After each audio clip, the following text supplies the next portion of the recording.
White House says Congress is close to a deal on the budget with $33 billion in spending cuts. But then you have Speaker John Boehner saying not so fast. There's no agreement on numbers, and nothing will be agreed to until everything is agreed to. Right. While Washington bickers, America's debt keeps growing. Isn't this just more of the same partisan politics voters say that they were sick of? Our panel's here to weigh in. We got retired Army Major Timothy Johnson's here. He's VP of the North Carolina Republican Party. Christopher Hahn is a Democratic strategist. He's in the middle. And Margaret Hoover is closest to me. It was a personal request. She's a Fox News contributor. First, Major, is this discouraging to see this going on when knowing that 40 cents of every dollar just services our debt? Well, absolutely. I mean, the reality is the president keeps asking everybody else to tighten up their bootstraps while the government continues to go on. I mean, we've already had three weeks of extended the budget. We've got to get serious about this budget. People changed our leadership in Washington last year because they wanted to see real change, and that real change needs to happen immediately. And, Chris, we catch Senator Schumer putting together a tactic. Oh, my God. A tactic saying, hey, let's divide the Tea Party from a politician with talking points? I've never heard of that before, except that I wrote them for most of my career. But I will tell you that the tactics being used in Washington by the Republican Party and by the Tea Party are extreme, and the senator was correct to call them so. The cuts in these budgets are mean. They're going to hurt working people. They're going to hurt families. They're going to hurt children. They're going to hurt senior citizens. And the Democrats need to join together. They need talking points. They need to stay on message, and they need to fight it every chance they can. Talking points when things look so grave, Margaret? Look, here's the thing. I've never actually checked. Schumer actually agrees. I mean, he's rooting for a government shutdown. That is what's going to hurt people. Absolutely That is what's going to hurt. Here's what Howard Dean is. What we actually need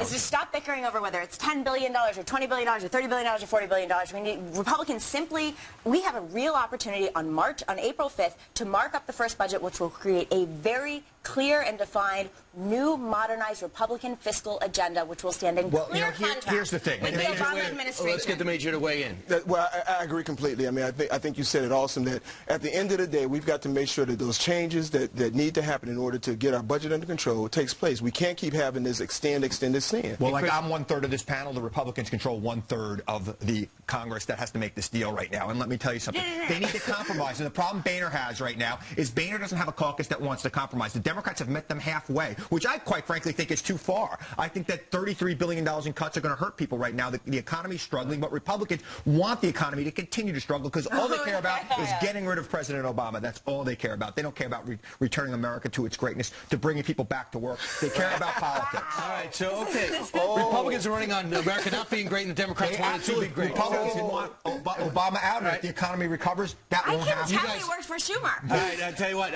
stay right here, everybody, because we've got to talk about this and a whole lot more. The panel talks about this. What happens if Gaddafi stays in power? Would that spell the end for President Obama's re-election, or certainly make it tougher? And Billy Joel hitting a bad note, and this one costing him $3 million.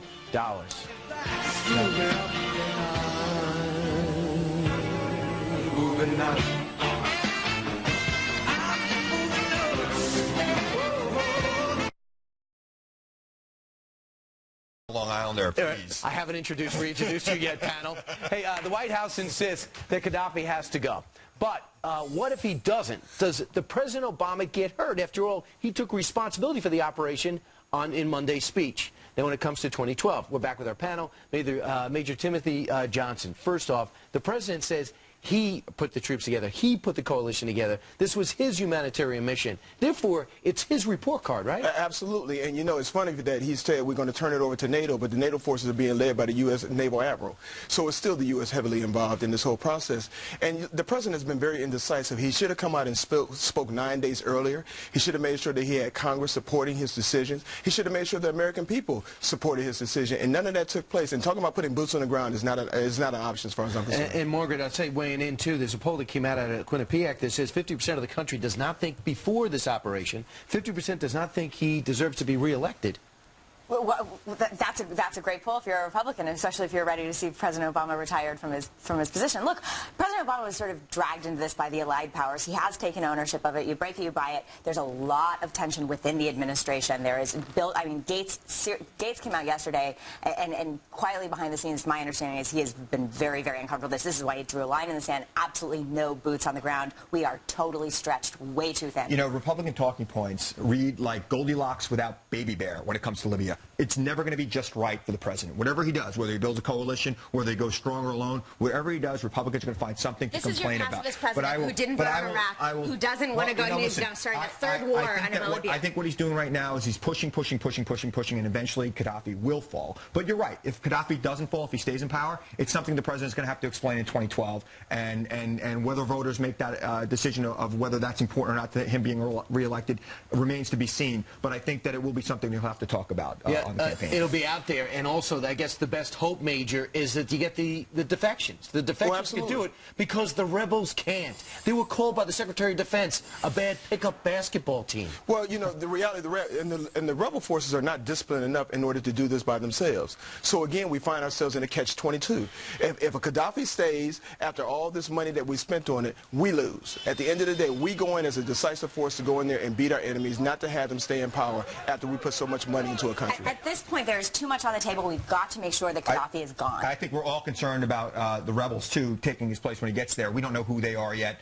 We don't know how organized they are. We don't know how they feel about us. So, I mean, obviously there's a lot of unknown, and there's always unknown when dealing with the Middle East. You sound like Donald Rumsfeld. You keep quoting him, the unknowns and knowns. It's unbelievable. Listen, I know this. I'm going to make this conclusion. First you hit Billy Joel, now you're calling Listen, I'm pro-Joel. I'm unabashedly pro-Joel. We're all going to be pro-Joel. But I tell you, I'll say this. I'm going to make a big opinion right now. Tremendous panel. All-star team. Fantastic. Good job, guys. Thanks for being here. All right. Good job. All right, good. They love each other a little too much, but we'll talk about that in the break.